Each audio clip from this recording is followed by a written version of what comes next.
আপনার কি ইমো ব্যবহার করা উচিত নাকি হোয়াটসঅ্যাপ ব্যবহার করা উচিত? একটাতে প্রাইভেসি অনেক স্ট্রং, অন্যটাতে প্রাইভেসি অনেক উইক। একটাতে খুব কম নেটওয়ার্কেও ভালো কথা বলা যায়, অর্থাৎ অডিও বা ভিডিও কল করা যায়, অন্যটাতে একেবারেই করা যায় না। এরকম একটাতে এই সুবিধা বেশি, আরেকটাতে ওই সুবিধা বেশি, একটাতে এই অসুবিধা, আরেকটাতে ওই অসুবিধা, এইরকম অনেক কিছু আছে। এখন আপনার ব্যবহারের প্রয়োজনের উপর ডিপেন্ড করবে যে অ্যাকচুয়ালি আপনার আসলে কোনটা ব্যবহার করা উচিত। তো আজকের ভিডিওটা হতে যাচ্ছে ইমো ভার্সেস হোয়াটসঅ্যাপের মধ্যে। চলুন তাহলে যুদ্ধটা শুরু করা যাক।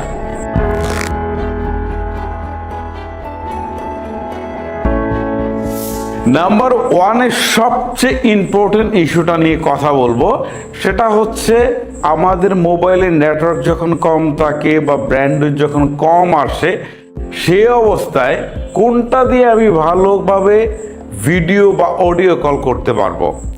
এখানে এক কথায় আসে ইমো। হোয়াটসঅ্যাপ কিন্তু এখানে পিছিয়ে থাকছে। অর্থাৎ আপনার ফোনে যদি নেটওয়ার্ক কম থাকে বা আপনার ফোনে যদি সিগন্যাল উইক থাকে বা ডাটা কম আসে, তারপরেও দেখবেন যে আপনি অডিও বা ভিডিও কল ইমো দিয়ে করতে পারছেন। সেই একই জিনিসটা আপনি হোয়াটসঅ্যাপে গেলে করতে পারবেন না।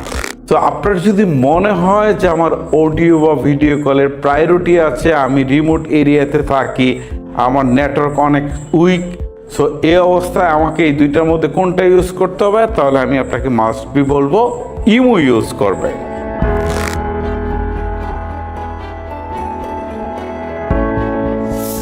নাম্বার টুতে সিকিউরিটি নিয়ে কথা বলবো, আর এইটা কিন্তু অনেক বেশি ইম্পর্টেন্ট।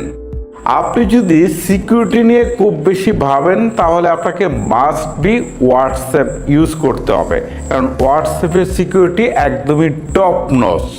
এটার দ্বারা কাছেও কিন্তু ইমো নেই। বিষয়টাকে আরেকটু সহজ করে বলি, অর্থাৎ আপনি কারোর সাথে চ্যাট করছেন, ভিডিও কলে কথা বলছেন, সবগুলা এন্ড টু এন্ড এনক্রিপশন করা থাকে, যার ফলে কোম্পানি নিজেও দেখতে পারে না যে আপনি আসলে কি চ্যাট করেছেন। অর্থাৎ যে ব্যক্তির কাছে পাঠিয়েছেন সে দেখবে আর আপনি দেখবেন। সো সিকিউরিটিটা এখানে অনেক বেশি স্ট্রং। আর ইমোতে গেলে কিন্তু আপনি এই এন্ড টু এন্ড এনক্রিপশন অপশনটা পাবেন না, অর্থাৎ আপনার চ্যাটগুলো 100% নিরাপদ হয়। সো প্রাইভেসি জনিত কনসার্ন যদি থাকে, তাহলে অবশ্যই আপনি আমার মতো হোয়াটসঅ্যাপ ইউজ করতে পারেন।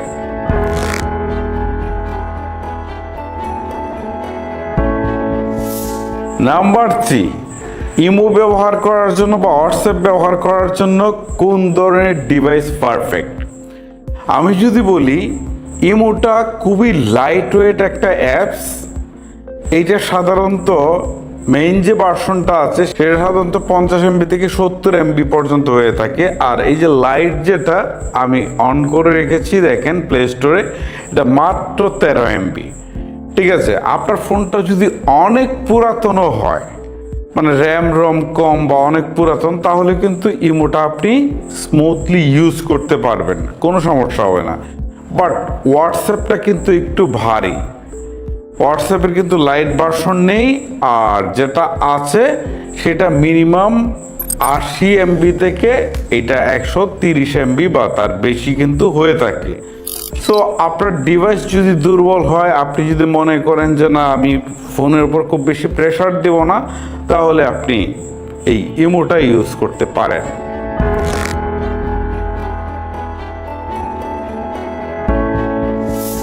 Number 4, file sharing. আপনি হোয়াটসঅ্যাপে সর্বোচ্চ 2 GB পর্যন্ত ফাইল শেয়ার করতে পারবেন। ঠিক একই জায়গায় আপনি ইমোতে গেলে এইটা 10 GB, অর্থাৎ অনেক বেশি এইটা হোয়াটসঅ্যাপ থেকে। সো ফাইল শেয়ারিং এর দিক থেকে এখানে কিন্তু ইমো এগিয়ে থাকছে।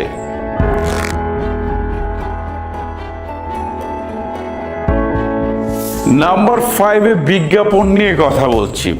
হোয়াটসঅ্যাপে কিন্তু আপনি দেখবেন যে একদমই বিজ্ঞাপন নেই। আপনি বিজ্ঞাপন ছাড়া হোয়াটসঅ্যাপ নিশ্চিন্তে ইউজ করতে পারছেন। এটা ম্যাটার একটা প্রোডাক্ট। সো এখানে কোন প্রকার বিজ্ঞাপন দেয় না, তারা ম্যাটার অন্যান্য প্রোডাক্টগুলোতে বিজ্ঞাপন দেয়, যেমন ফেসবুকে দেয়, ইনস্টাগ্রামে দেয়, বাট এইখানে দেয় না। আমরা এটা খুব স্মুথলি ইউজ করতে পারি। কিন্তু ইমোতে কিন্তু ঘটনা উল্টা। ইমোতে ভাই আপনি ঢুকলেই দেখবেন একটা বিজ্ঞাপন শো করতেছে, আপনি কল করলেন, লাইনটা কাটলেন, একটা বিজ্ঞাপন শো করতেছে, সামনে পিছনে ডানে বামে, মানে ইমোতে বিজ্ঞাপনের অভাব নেই, তার উপরে অশ্লীল বিজ্ঞাপনও মাঝে মাঝে আসে। সো বিজ্ঞাপনের যন্ত্রণার জন্য অনেকেই এটাকে ইগনোর করে থাকেন।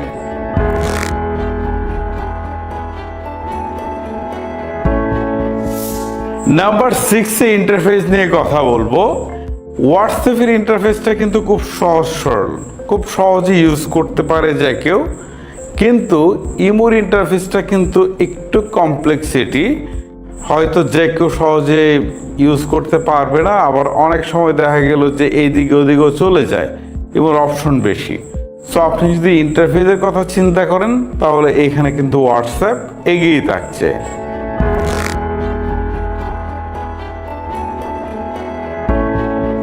সো এবারে ফাইনালি বলবো যে কোনটা কার জন্য ব্যবহার করা উচিত। আপনার যদি প্রাইভেসি নিয়ে কনসার্ন থাকে তাহলে আপনি মাস্ট বি হোয়াটসঅ্যাপ ইউজ করবেন। পাশাপাশি আপনি যদি বিজ্ঞাপন মুক্ত থাকতে চান, যে না আমার এই অ্যাপে বিজ্ঞাপন আসতে পারবে না, তাহলে আপনি হোয়াটসঅ্যাপ ইউজ করতে পারেন। আবার আপনার যদি মনে হয় যে না আমি এমন একটা এরিয়াতে আছি সেখানে নেটওয়ার্ক খুব ভালো পায় না, আমি ওয়াইফাই দিয়ে চালালেও আমার ব্র্যান্ডউইথ খুব বেশি ভালো না, তখন আপনি চিন্তা করবেন যে লো কোয়ালিটিতে আপনার অডিও কল বা ভিডিও কল করার দরকার, তখন আপনি ইমো ইউজ করতে পারেন। এছাড়াও ইমোতে আরও কিছু ফিচার্স আছে, যেমন নয়েজ ক্যান্সেলেশন, যেটা পরবর্তীতে আমরা দেখলাম যে হোয়াটসঅ্যাপেও তারা দিয়েছে। এছাড়া আরেকটা কারণে আপনি ইমো ইউজ করতে পারেন, সেটা হচ্ছে আপনার ফোনটা যদি অনেক পুরাতন হয়ে থাকে বা লো কনফিগারেশনের হয়ে থাকে, বাট আপনার ইউজ করা দরকার, তখন আপনি হোয়াটসঅ্যাপ ছেড়ে ইমো ইউজ করতে পারেন। সো গাইস, এই হচ্ছে মূলত বিষয়। ভিডিওটা লেন্দি করছি না, শেষ করছি এখানেই। আজকের মতো আমি হিমেল বিদায় নিচ্ছি। আল্লাহ হাফেজ।